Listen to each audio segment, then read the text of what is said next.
अस्सलामु अलैकुम वरहमत ल्लाहि वबरकातुहू। प्यारे दोस्तों, हज़रत फ़ातिमा बिनते क़ैस रज़ियल्लाहु ताला अन्हा बयान करती हैं कि मैंने रसूल करीम सल्लल्लाहु अलैहि वसल्लम के मुनादी को सुना। वो ये ऐलान कर रहा था, अस्सलामु जामिया। मैं नमाज के लिए निकली और रसूल करीम सल्लल्लाहु अलैहि वसल्लम के साथ मर्दों के पीछे औरतों की सफ़े अव्वल में ज़ुहर की नमाज अदा की। आप सल्लल्लाहु अलैहि वसल्लम नमाज से फारिग होकर मिंबर पर बैठे। आपके चेहरे पर इस वक्त मुस्कुराहट थी। आप सल्लल्लाहु अलैहि वसल्लम ने फरमाया, हर शख्स अपनी जगह पर बैठा रहे। उसके बाद आपने इरशाद फरमाया, जानते हो मैंने तुमको क्यों जमा किया है? सहाबा ने अर्ज किया, अल्लाह और उसके रसूल बेहतर जानते हैं। आप सल्लल्लाहु अलैहि वसल्लम ने फरमाया, बखुदा मैंने ना तो तुमको माल वगैरह की तकसीम के लिए जमा किया, ना ही किसी जिहाद की तैयारी के लिए, बस सिर्फ इस बात के लिए जमा किया कि तमीमी दारी पहले नसरानी था, वो आया और मुसलमान हो गया और मुझसे एक किस्सा बयान करता है जिससे तुमको मेरे इस बयान की तस्दीक हो जाएगी जो मैंने कभी दज्जाल के मुतालिक तुम्हारे सामने जिक्र किया था। वो कहता है कि एक बड़ी कश्ती में सवार हुआ जिस पर समंदरों में सफ़र किया जाता है। उसके साथ कबीले लुकुम और जसाम के 30 लोग भी थे। ये एक महीना समंदरी तूफान में फंसे रहे। आखिर मगरिबी जानिब उनको एक जजीरा नजर आया जिसे देखकर वो बहुत खुश हुए और छोटी कश्तियों पर बैठकर उस जजीरे पर पहुंच गए। सामने उनकी नजर जानवर की शक्ल की एक चीज पर पड़ी जिसके पूरे जिस्म पर बाल ही बाल थे कि इनमें इसके आज़ाए मस्तूरा तक कुछ नजर ना आते थे। लोगों ने उनसे कहा, कमबख्त तू क्या बला है? वो बोली, मैं जसासा हूं।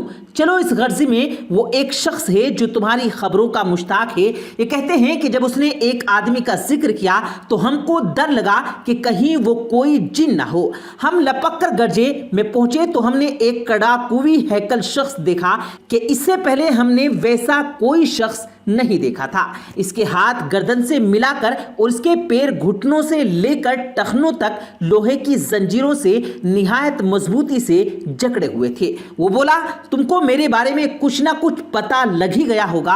अब तुम बताओ तुम कौन लोग हो? उन्होंने कहा, हम अरब के बाशिंदे हैं। हम एक कश्ती में सफर कर रहे थे। समंदर में तूफान आया और एक महीने तक रहा और इसके बाद हम इस जजीरे में आए तो यहाँ हमें एक जानवर मिला जिसके तमाम जिस्म पर बाल ही बाल थे। उसने कहा, मैं जसासा हूं। चलो उस शख्स की तरफ जो इस गर्जे में है, इसलिए हम जल्दी जल्दी तेरे पास आ गए। उसने कहा, मुझे ये बताओ कि बेसान की खजूरों में फल आता है कि नहीं? हमने कहा, हाँ आता है। उसने कहा, वो वक्त करीब है जब इसमें फल न आएंगे। फिर उसने कहा, अच्छा बहरे तिबरिया के मुतालिक बताओ, इसमें पानी है या नहीं? हमने कहा, बहुत है। उसने कहा, वो ज़माना करीब है जब इसमें पानी ना रहेगा। फिर उसने पूछा, अच्छा जुआर के चश्मे के मुतालिक बताओ, उसमें पानी है या नहीं? उस बस्ती वाले अपने खेतों को उसका पानी देते हैं या नहीं? हमने कहा, इसमें भी पानी बहुत कम है और बस्ती वाले अपने खेतों को इसी के पानी से सैराब करते हैं। उसने कहा, अच्छा नबीउल अमीन का कुछ हाल सुनाओ। हमने कहा, वो मक्के से हिजरत करके मदीना तशरीफ ले आए हैं। उसने पूछा, क्या अरब के लोगों ने उसके साथ जंग की है? हमने कहा, हाँ। उसने पूछा, अच्छा फिर क्या नतीजा रहा? हमने बताया कि वो अपने गर्दो नवाह पर तो गालिब आ चुके हैं और लोग इनकी अताअत कबूल कर चुके हैं। उसने कहा, सुन लो, इनके हक में यही बेहतर था कि उनकी अताअत कर लें। और अब मैं तुमको अपने मुतालिक बताता हूँ। मैं मसीह दज्जाल हूँ और वो वक्त करीब है जब मुझको यहाँ से बाहर निकलने की इजाज़त मिल जाएगी। मैं बाहर निकल कर तमाम ज़मीन में घूम जाऊँगा और 40 दिन में कई बस्ती ऐसी न रहेगी जिसमें मैं दाखिल ना हो। मक्का और तैयबा के इन दोनों मकामात पर मेरा दाखिला ममनू है। जब इन दोनों में से किसी एक बस्ती में दाखिल होने का इरादा करूंगा तो उस वक्त एक फरिश्ता हाथ में नंगी तलवार लिए सामने आकर मुझे दाखिल होने से रोक देगा और इन मकामात के जितने रास्ते हैं इन सब पर फरिश्ते होंगे जो इनकी हिफाजत کر رہے ہوں گے۔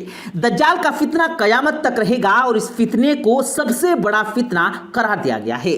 دجال کے فتنے سے ہر نبی نے اپنی امت کو آگاہ کیا۔ ہمارے نبی کریم صلی اللہ علیہ وآلہ وسلم نے بھی ہمیں دجال کے فتنے سے بچنے کا حکم کیا ہے۔ دجال کا ظہور قرب قیامت ہونا ہے اور صحابی رسول صلی اللہ علیہ وآلہ وسلم کو دجال سے ملاقات کا موقع ملا۔ انہوں نے دجال سے باتیں بھی کی ہیں جس میں دجال نے اپنے آنے کی جو نشانیاں ظاہر کی وہ ہم آپ کو بتا چکے ہیں۔ اللہ امت مسلمہ کو دجال کے فتنے سے محفوظ رکھے اور ہم سب کو ثابت قدم رہنے کی توفیق دے اور ایمان پر قائم رکھے۔ ہم سب کو جمعے کے روز سورہ کہف کی تلاوت ضرور کرنی چاہیے کیونکہ اللہ کے رسول صلی اللہ علیہ وآلہ وسلم نے اسے دجال کے فتنے سے بچنے کا ایک ذریعہ بتایا ہے۔ اللہ ہم سب کو علم کے ساتھ ساتھ عمل کی بھی توفیق دے، آمین ثم آمین۔ اسی کے ساتھ پیارے دوستو آج کی یہ ویڈیو ہماری ختم کرتے ہیں۔ اگر آپ کو یہ ویڈیو پسند آئی ہو تو ویڈیو کو لائک کر کے اپنے دوستوں کے ساتھ ضرور شیئر کیجیے گا اور مزید اسی طرح کی ویڈیوز پانے کے لیے نیچے ریڈ بٹن پر کلک کر کے ساتھ میں لگے بیل آئیکن پر ضرور کلک کریں